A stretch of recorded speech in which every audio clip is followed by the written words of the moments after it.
कब्र की मिट्टी ठंडी होती है, मगर जब कोई उसमें जिंदा उतर जाए तो मिट्टी नहीं, किस्मत भी कांप उठती है।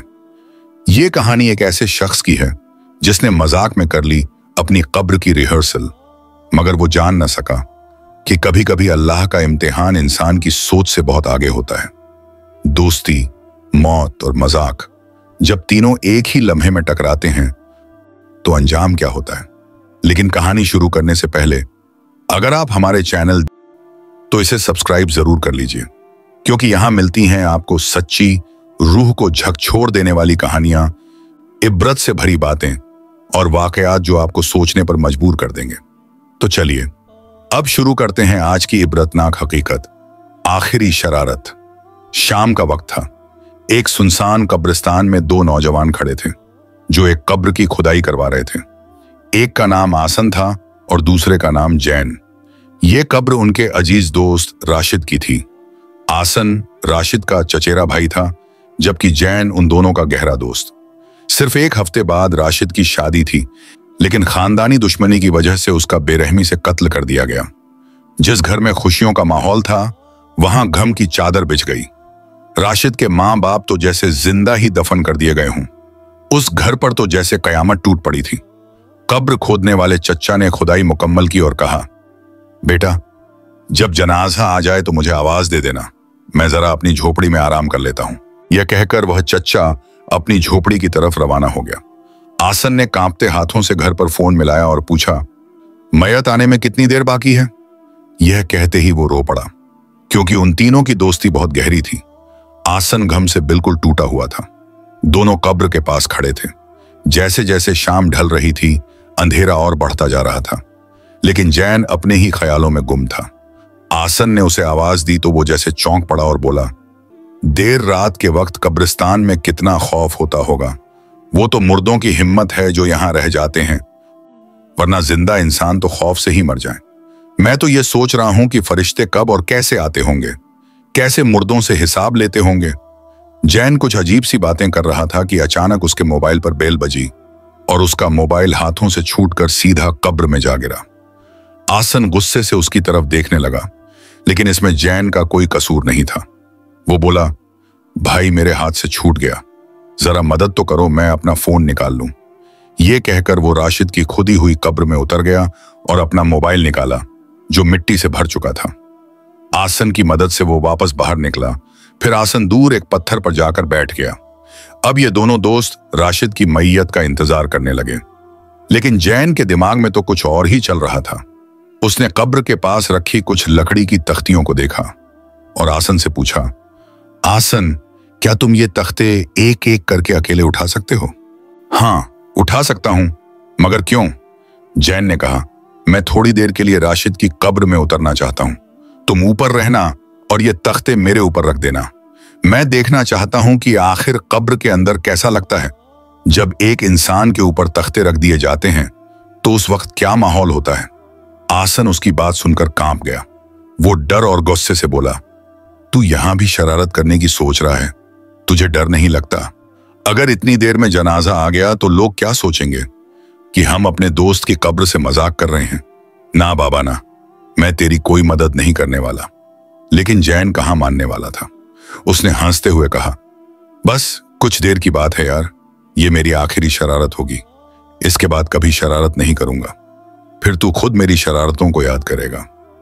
आसन ने लाख मना किया, लेकिन आखिरकार जैन के कहने पर मान ही गया।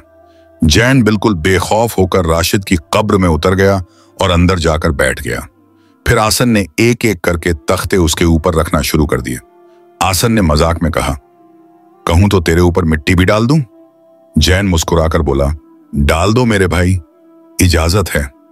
यह कहकर आसन ने सारे तख्ते कब्र पर रख दिए और फिर थोड़ा दूर जाकर बैठ गया।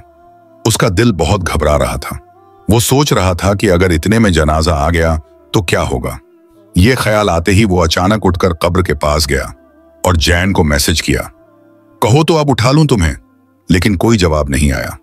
थोड़ी देर इंतजार करने के बाद फिर मैसेज किया, मगर फिर भी कोई जवाब नहीं मिला। आखिर में उसने कॉल किया, मगर मोबाइल से आवाज आई, आपने जिस नंबर पर कॉल किया है वह इस वक्त उपलब्ध नहीं है। अब तो आसन के होश उड़ गए। उसका दिल डर से कांप उठा। वो सोचने लगा, कहीं जैन को वाकई कुछ हो तो नहीं गया।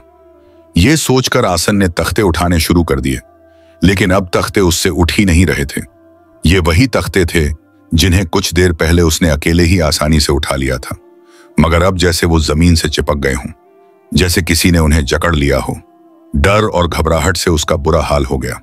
वो दौड़ता हुआ कब्र खोदने वाले चच्चा की झोपड़ी की तरफ गया, उन्हें घबराई हुई आवाज में बुलाया और बोला, चच्चा जल्दी चलिए, कुछ अजीब हो रहा है। जब वो दोनों कब्र पर पहुंचे तो कब्र खोदने वाले चच्चा ने पूछा, जनाजा तो अभी आया नहीं, फिर क्या हुआ? आसन ने रोते कांपते हुए सारा मामला बता दिया। कब्र खोदने वाले के भी होश उड़ गए। क्या? ये क्या कह रहा है तू? खैर, दोनों ने मिलकर तख्ते उठाने की कोशिश की, लेकिन लाख जद्दोजहद के बावजूद तख्ते 1 इंच भी नहीं हिले। आसन ने फौरन अपने बड़े भाई को कॉल किया और उसे पूरी बात बता दी। उसका भाई भी यह सुनकर बिना देर किए कब्रिस्तान की तरफ दौड़ पड़ा। उधर आसन का तो रो रो कर बुरा हाल हो गया था, यहां तक कि वो बेहोश हो गया। कब्र खोदने वाले चच्चा के दिमाग में भी हजारों ख्याल चल रहे थे। उन्होंने फौरन राशिद के लिए एक नई कब्र खोदनी शुरू कर दी। जब आसन के भाई ने यह बात जैन के घर वालों को बताई और अपने घर पर भी खबर दी, तो हर तरफ कोहराम मच गया। जैन के घर वालों के दिल में भी शक पैदा होने लगा, कहीं आसन ने जैन को मार तो नहीं दिया। मगर यह सवाल तो तभी साबित हो सकता था जब कब्र खोली जा सके। लेकिन हकीकत यह थी कि तख्ते तो 10 आदमी मिलकर भी नहीं उठा पा रहे थे। लगा जैसे ये अल्लाह के मामलात में बेअदबी का नतीजा हो। कुछ देर बाद आसन को होश आया। उसने सिसकते हुए सबको पूरा वाकया बता डाला। सब लोग हैरान थे, ये कैसे मुमकिन है? आखिर जैन तो बस मजाक कर रहा था, वो सही सलामत था, तो फिर अचानक ऐसा क्या हो गया? राशिद को दूसरी कब्र में दफनाया गया, लेकिन तमाम कोशिशों के बावजूद जैन वाली कब्र को खोला ना जा सका। और तब सबकी समझ में आ गया कि यह जैन की आखिरी शरारत थी और उसका इबरतनाक अंजाम। इस वाकये को 1 महीना गुजर चुका है, लेकिन आसन आज भी रोता है, चीखता है, चिल्लाता है। उसे हर वक्त जैन के वो आखिरी अल्फाज याद आते हैं, ये मेरी आखिरी शरारत होगी, फिर तुम मेरी शरारतों को याद करोगे। और यहां तक कि उसने कहा था, मिट्टी भी डाल दो, तुम्हें इजाजत है। अब जब भी आसन ये अल्फाज याद करता है, उसकी रूह तक कांप जाती है। कैसे एक मजाक ने एक इंसान की जान ले ली, और मजाक भी कब्र से, उस आखिरी मंजिल से जिसका तसव्वुर भी इंसान के रोंगटे खड़े कर देता है। वो जैन कैसा इंसान था जो कब्र में जिंदा उतरते वक्त भी न डरा। लेकिन हकीकत तो यह है कि कब्र दुनिया से पर्दे का नाम है, और जो इस पर्दे को बेपर्दा करने की कोशिश करे उसका अंजाम अच्छा नहीं होता। और आखिर में जैन की वो आखिरी शरारत एक ऐसा सबक बन गई जिसे सोचकर आज भी आसन की रूह कांप जाती है। कभी कभी हम जिन बातों को मजाक समझते हैं, असल में वो अल्लाह की तरफ से इम्तिहान होती हैं। कब्र कोई खेल नहीं, वो हमारी आखिरी मंजिल है, जहां इंसान अकेला होता है और साथ होती है बस उसकी नेकी या बदअमली। आज अगर जैन जैसे नौजवान का अंजाम हमें सोचने पर मजबूर करता है, तो हमें चाहिए कि हम गफलत से बाहर निकलें, अल्लाह से तौबा करें और सच्चे दिल से ये दुआ करें, या अल्लाह हमें कब्र के अजाब से बचा, हमारे गुनाह माफ कर दे, हमें हिदायत दे और हमारी आखिरी सांस तक हमें नेक रास्ते पर कायम रख। आमीन। अगर ये कहानी आपके दिल को छू गई हो तो इस वीडियो को लाइक जरूर करें, अपने दोस्तों और रिश्तेदारों से शेयर करें ताकि वो भी इबरत हासिल कर सकें। और अगर आपने अभी तक हमारे चैनल को सब्सक्राइब नहीं किया तो अभी कर लीजिए, क्योंकि यहां हम लाते हैं आपके लिए सच्ची, दिल को हिला देने वाली और सबक देने वाली कहानियां।